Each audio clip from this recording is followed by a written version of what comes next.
आज हम लोग बात करने वाले हैं उत्तर प्रदेश स्पेशल में एक बहुत महत्वपूर्ण टॉपिक की बात करेंगे, जहां पर हमारी बात होने वाली है। बहुत इंपॉर्टेंट टॉपिक है लोक नृत्य और लोकगीत को लेकर के। आपके यूपी पीसीएस के एग्जाम में, यूपी आरओ के एग्जाम में, एपीएस के एग्जाम में, बीईओ के एग्जाम में, कोई भी स्टेट पीसीएस आप देने जा रहे हैं वो भी यूपी का, वहां से आपको देखेंगे ये टॉपिक ऐसा एक क्वेश्चन आपको जरूर मिलेगा। आपको इस पेपर में इस चीज़ में हम दे भी दिखाएंगे किस साल कौन सा क्वेश्चन पूछा गया था। और अब हमने आपसे पहले दिन कहा था कि जो वीडियोस हमारी होंगी यूपी स्पेशल को लेकर के उसको हम पूरा मैप के थ्रू करवाएंगे। तो जो हमने कहा है वो हम करके दिखाएंगे आपको। इसीलिए हम आपको ये कंटेंट जो दे रहे हैं यहाँ पर, जो लोक नृत्य और लोकगीत है, इसको हमने यूपी के मैप के थ्रू बताया हुआ है, पूरा बताएंगे भी। जहाँ पर बात करेंगे भाई कौन से क्षेत्र में कौन सा नृत्य है, कौन सा लोकगीत है, इसकी चर्चा करेंगे। तो यहाँ पर आपको ऊपर दिख रहा होगा, यहाँ पर थोड़ा सा बीच में आप देखेंगे तो यहाँ पर दिखेगा, ठीक है, कि भाई लोकगीत कौन कौन से हैं। तो यहाँ पर मैं क्षेत्र को डिवाइड किया है कि भाई अवध का क्षेत्र, पूर्वांचल का क्षेत्र, बुंदेलखंड का क्षेत्र और कौन सा ब्रज क्षेत्र। सीधा सीधा एग्जाम में क्वेश्चन आता है कि भाई ब्रज ये जो रशिया नृत्य है या कहाँ का है, ठीक है। वैसे अगर क्वेश्चन पूछा जाता है भाई जोगनी नृत्य है ये कहाँ पर किससे संबंधित है, और वहाँ पर कोई शहर का नाम नहीं पूछता, वहाँ सीधे सीधे पूछा ब्रज क्षेत्र संबंधित है या अवध क्षेत्र संबंधित है या पूर्वांचल से संबंधित है। इस तरह से क्वेश्चन आए हैं, आपको यहाँ पर देखेंगे। और इसका नोट्स आपको पीडीएफ मिलेगी, पीडीएफ से आप बना सकते हैं, चाहे तो आप वीडियो देख करके भी नोट्स को बना सकते हैं। चलिए फिर शुरू करते हैं, देखते हैं यहाँ पर क्या चीज़ें हैं। बहुत इंपॉर्टेंट टॉपिक है ये और आप सबके लिए इंपॉर्टेंट है। सीधे सीधे क्वेश्चन आएगा। जैसे ये यहाँ पर आपको दो वर्ड देखो दिख रहे होंगे ऊपर, डफला, ठीक है। अगर ऊपर आएंगे तो ये दिख रहा है डफला नृत्य और सुराही नृत्य, ये किससे संबंधित है? तो डफला और सुराही जो नृत्य आपके अवध क्षेत्र संबंधित है। पहले तो यहाँ हम बात कर लेते थोड़ी सी कि तीन क्षेत्र यहाँ पर हमने डिवाइड किए हुए हैं। तीन क्षेत्र कौन से? पहला है ब्रज क्षेत्र, दूसरा है अवध क्षेत्र और तीसरा यहाँ पर पूर्वांचल क्षेत्र। और लास्ट में आप नीचे की तरफ जाएंगे तो यहाँ पर है बुंदेलखंड क्षेत्र। मोटा मोटा आपको आइडिया रहेगा कि कौन सा क्षेत्र कहाँ पर है, उस क्षेत्र में कौन सा नृत्य है। एग्जाम में आप क्वेश्चन सही करके आओगे और श्योर है एक क्वेश्चन यहाँ से आएगा ही आएगा, ठीक है। तो देखिए अगर बात करते हैं सबसे पहले पूर्वांचल क्षेत्र में चलेंगे तो पूर्वांचल क्षेत्र में यहाँ पर देखो नटवरी नृत्य दिया है। नटवरी नृत्य 2009 के पीसीएस के पेपर में पूछा गया क्वेश्चन है। इसके अलावा दिया है धोबिया नृत्य, कटघोड़वा नृत्य। कटघोड़वा नृत्य भी आपका पूछा गया है, आरओ के एग्जाम में 2-3 बार आ चुका है। एक यहाँ पर दिया पासी नृत्य, ये भी आपके पूर्वांचल में ही संबंधित है। और नटुआ या नकटोरा, ये जो नृत्य है ये भी आपके एग्जाम में क्वेश्चन आया हुआ है। तो याद रखेंगे 4 नृत्य हमने आपको बताए, 5। एक है पासी नृत्य, नटवरी नृत्य, धोबिया नृत्य, कटघोड़वा नृत्य या नकटोरा या नटुआ। ये कहाँ पर है? पूर्वांचल से संबंधित है। तो चारों पांचों नाम याद कर लेना, आपको पूर्वांचल क्षेत्र का हो गया कंप्लीट, ठीक है। इस तरह से याद करें तो आसानी से याद हो जाएगा। अगर आप एक शहर पढ़ने जाएंगे तो याद नहीं कर पाएंगे। और मैप बना हुआ तो आपको याद भी रहेगा भाई ये पूर्व वाले हिस्से में था ये नृत्य, ये आपका जो बीच का अवध का हिस्सा होगा इसमें कौन सा है, तो इसमें आता है जोगिया नृत्य, ठुमरी नृत्य, कलाबाजी नृत्य और बहुरूपिया नृत्य। ये आपके एग्जाम में सारे पूछे गए हैं। जितने यहाँ पर हम बता रहे हैं आपको ये सारे के सारे पूछे गए हैं। 30 साल के पेपर उठा के देख लो, एक भी क्वेश्चन आपका नृत्य से इससे बाहर नहीं होगा, गारंटी है और चैलेंज भी है, ठीक है। उठाकर देखना पेपर जरूर। अगर पेपर उठा के नहीं देखते हो और आप आरओ या पीसीएस एग्जाम देने जा रहे हो तो आप अपने साथ धोखा कर रहे हो। क्यों धोखा कर रहे हो? क्योंकि आपको आइडिया ही नहीं कि किस सब्जेक्ट में किस तरह से क्वेश्चन आ रहा है। तो यूपी पीसीएस में, यूपी आरओ में क्या पूछा जा रहा है वही के अकॉर्डिंग, उसी के अकॉर्डिंग सारे नोट्स बना रहे हैं, जिससे कि आप इतना ही पढ़ करके कर सकते हो। नहीं तो आप किताब पढ़ने जाओगे, पूरी किताब पढ़ोगे लेकिन फिल्टर नहीं कर पाओगे, आप एक नृत्य नहीं याद कर पाओगे कौन सा कहाँ संबंधित है, ठीक है। तो ये अवध होगी बात। यहाँ पर कलाबाजी याद रखना, ठुमरी, ये सब पूछेगा, जोगनी वाला ही पूछा गया है। अब देखो झूला नृत्य, झूला नृत्य कहाँ पर? तो ब्रज क्षेत्र से संबंधित है। चरकुला नृत्य, चरकुला नृत्य किससे संबंधित? भाई चरकुला जो है ये किससे? ब्रज क्षेत्र से ही संबंधित है। इसी तरह से लठमार नृत्य की बात करें तो 2 बार पीसीएस में क्वेश्चन आया लठमार के ऊपर, 2012 में और 2016 में। यहाँ पर हमने ईयर भी नीचे डाल दिया, आपको ध्यान रखने ईयर लगा दिया है कि आपको याद रहे। मयूर नृत्य है, रास नृत्य है, रासक दंड नृत्य है, ये सारे आपके ब्रज क्षेत्र से संबंधित हैं। तो ध्यान रखेंगे मयूर नृत्य, रासक नृत्य, रास नृत्य, ठीक है, चरकुला, ये सारे ब्रज क्षेत्र। झूला नृत्य भी आपका ब्रज क्षेत्र से ही संबंधित है। चलिए आगे चलते हैं। अब बात करें यहाँ पर बुंदेलखंड में बहुत सारे नृत्य हैं जिनके बारे में बात करें कौन से नृत्य हैं। तो पहला और बहुत इंपॉर्टेंट है एक आपका कार्तिक नृत्य, ये आपके पीसीएस के 2009 में एग्जाम में आया है। एक होता है राउला नृत्य।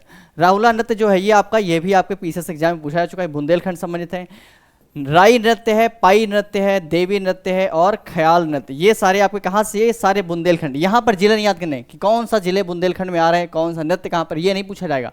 सीधा क्वेश्चन पूछेगा कि यह नृत्य किससे संबंधित है। वहाँ पर 4 ही ऑप्शन मिलेंगे, या तो ब्रज होगा, या तो अवध होगा, या तो पूर्वांचल होगा या तो बुंदेलखंड होगा।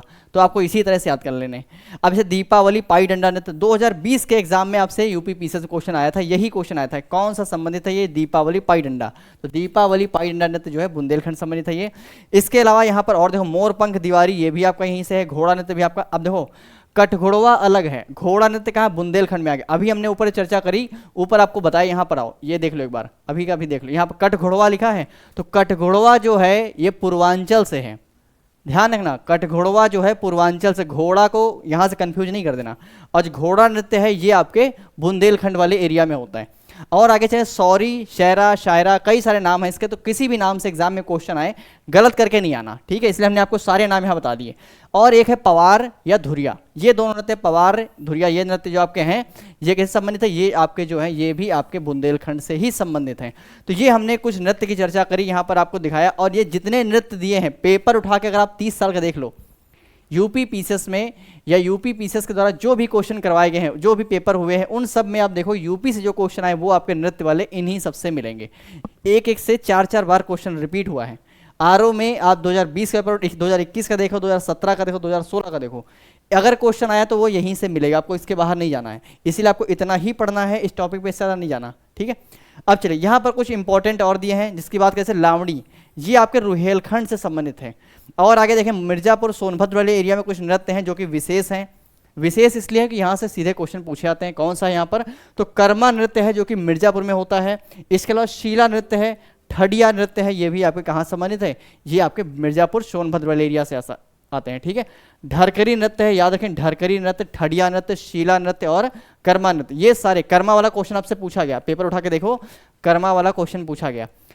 ठडिया नृत्य क्यों किया जाता है, तो ये संतान की कामना हेतु ठडिया नृत्य किया जाता है। चोलर, चोलर जो है ये क्या है, अच्छी वर्षा व फसल के लिए किया जाता है चोलर नृत्य। एग्जाम में सीधे सीधे क्वेश्चन पूछा गया चोलर नृत्य क्या है।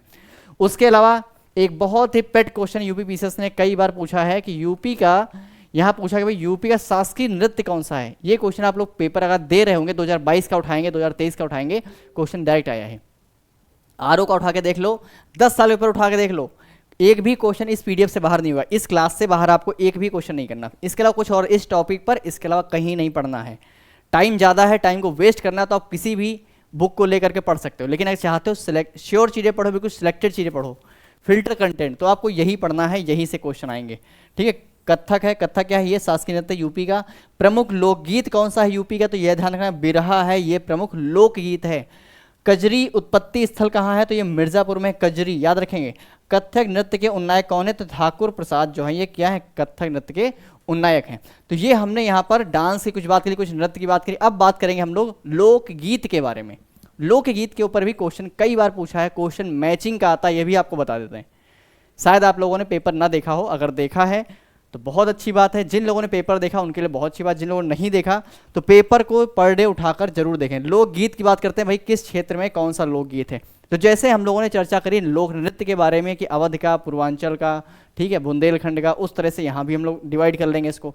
जैसे यहाँ पर आपको देखो पश्चिम क्षेत्र ऐसा करके पूछा जाएगा, ये पश्चिम क्षेत्र है ये, ठीक है, विशेष ये अवध का क्षेत्र, ये आपका पूर्वांचल हो गया, और नीचे वाला ये बुंदेलखंड हो गया। तो यहाँ पर बात करेंगे भाई कौन कौन संबंधित है। अब देखो यहाँ पर हमने आपको बताया कि आरओ एआरओ के 2021 के एग्जाम में चैती चैता पूछा गया था कि चैती चैता जो है लोकगीत है ये कहाँ का है, तो यार पूर्वांचल का है ये चैती चैता। 2021 में आया है, यहाँ पर लिखा हुआ है, 2014 में आया है, और 2021 में ही मैचिंग में हमने कहा आता है। मैचिंग में 4 ऑप्शन आते हैं, ठीक है, तो चारों में आपको बता दो, सोहर भी है, सोहर भी आपसे 2021 में ही पूछा गया था इस तरह से। और ये रसिया मैचिंग वाले में देखो ये पूरा आया था, रसिया आया था, चैती चैता आया था और सोहर आया था। 2021 का पेपर उठा के देखो आरओ का, उसमें पूछा गया। अब बात करते हैं यहाँ पर अवध के क्षेत्र में कौन सा है, संस्कार गीत है, नकटा है, जोगनी है, तो ये सब क्या, ये आपके अवध के गीत है। वहाँ जोगनी नृत्य था तो जोगनी नृत्य, और लोकगीत भी जोगनी है, ध्यान रखेंगे इस चीज़ को, ठीक है। ढोला रागनी कहाँ है, ये आपके पश्चिम क्षेत्र संबंधित है, ढोला रागनी, ठीक है, ढोला रागनी पश्चिम क्षेत्र संबंधित है। बरसाना में क्या है, मल्होर, ये भी आपसे क्वेश्चन पूछा गया 2009 के यूपी पीसीएस में, प्री में क्वेश्चन आया था। मल्होर कहाँ संबंधित है, तो आपके पश्चिम क्षेत्र संबंधित है, बरसाना, ठीक है। ब्रज क्षेत्र में क्या है, होरी और रसिया, ये दोनों आपके ब्रज क्षेत्र में ही होते हैं। होली गीत, झूला गीत, ये सारे आपके वृंदावन में होते हैं। लांगुरिया भी आपके वृंदावन से संबंधित है, ये भी पूछा गया, लांगुरिया कहाँ से है, तो वृंदावन से संबंधित है। तो यहाँ पर हमने अवध की बात की, पश्चिमी क्षेत्र देख लिया, पूर्वांचल देख लिया। अब चलते हैं बुंदेलखंड वाले रीजन में। तो बुंदेलखंड में सबसे इंपॉर्टेंट ध्यान रखना है, महोबा में मनाया जाता है आल्हा, आल्हा गीत है, आल्हा लोकगीत है वहाँ पे। और कजरी होता है, कजरी क्या है, कजरी आपका वाराणसी में है, कजरी कहाँ पर, वाराणसी में, याद रखेंगे इस चीज़ को। और ईसरी फाग, ईसरी फाग आपके कहाँ है, ये आपके बुंदेलखंड से संबंधित है। उसके अलावा सोनभद्र में आएंगे तो यहाँ भी आपके लोकगीत हैं कुछ, लेकिन जो इंपॉर्टेंट है वही हमने यहाँ पर लिए हुए हैं, तो आपको यही पढ़ने हैं, इसके अलावा कुछ और नहीं पढ़ना। देख लेंगे, पीडीएफ आपको मिल जाएगी। यहाँ पर हमने एक मैप देखो बनाया हुआ है, ठीक है, थोड़ा छोटा करते तो आपको मैप दिखेगा भी सही से ये, ठीक है, थोड़ा छोटा कर लेते, ये लो। अब देखो, ये देखो आप पूरा का पूरा एक पेज है, एक पेज पे पूरा हमने मैप विड्रॉ किया। यहाँ पर आपको सोनभद्र का रीजन आएगा, यहाँ पर ललितपुर का रीजन आएगा, ठीक है। इस तरह से पूरा मैप है, मैप में सारी चीज़ें कंक्लूड करके हमने दे दिया। अब आपको लाइन बाय लाइन चीज़ें पढ़ने की जरूरत नहीं है, और ना लाइन बाय लाइन पढ़ने चीज़ें आएंगी एग्जाम में, ठीक है। इसके अलावा आपको क्या करना है, ऊपर भी देखो यहाँ पर मैंने मैप के थ्रू ही चीज़ें बताई हुई हैं सारी है। तो ये आपको पीडीएफ मिलेगी टेलीग्राम पर, टेलीग्राम ज्वाइन करना है, वहीं से आपको सारी पीडीएफ, जितनी भी क्लासेस छोटी छोटी वीडियोस हैं 5-10 मिनट 15 मिनट की, एक एक टॉपिक 1 घंटे में आप अपने कम से कम 5 टॉपिक कंप्लीट करोगे, ठीक है। और हमने पहले दिन क्लास में बताया था, पहले दिन जो हमारी क्लास हुई थी उसमें भी हमने आपसे यही कहा था कि टॉपिक वाइज अगर आप पढ़ोगे तो आपकी तैयारी आसान हो जाती है। अगर आप टॉपिक वाइज नहीं जाओगे, सब कुछ पढ़ने की कोशिश करोगे तो सब कुछ तो पढ़ डालो, लेकिन एग्जाम नहीं निकलेगा, फिर फायदा नहीं होने वाला कुछ। इसीलिए टॉपिक वाइज तैयारी करो तो आसान हो जाएंगी चीज़ें, बहुत आसान है, कुछ टफ नहीं है, आराम से कर लोगे। तो हम लोगों ने बात कर ली यहाँ पर लोक नृत्य और लोकगीत के बारे में। अब अगली क्लास में हम लोग और टॉपिक के आगे बात करेंगे, ठीक है। तब तक इसको पढ़ें, नोट्स बनाएं, 3-4 बार वीडियोस को देख लें, याद हो जाएगा और इससे बाहर क्वेश्चन नहीं आएगा। 10-15 टॉपिक हैं, 10-15 टॉपिक मतलब 10-15 क्वेश्चन, हर एक वीडियो से एक क्वेश्चन आएगा, हर एक वीडियो से। ये बात प्रूफ है, आप उठा के पेपर देख लेना, जो बता रहे हैं यही आता है और यही आएगा, आने वाले समय में भी यही आएगा, ठीक है। तो पेपर उठाओ, फिर हमारी बात का भरोसा करना, ठीक है। ओके, चलिए।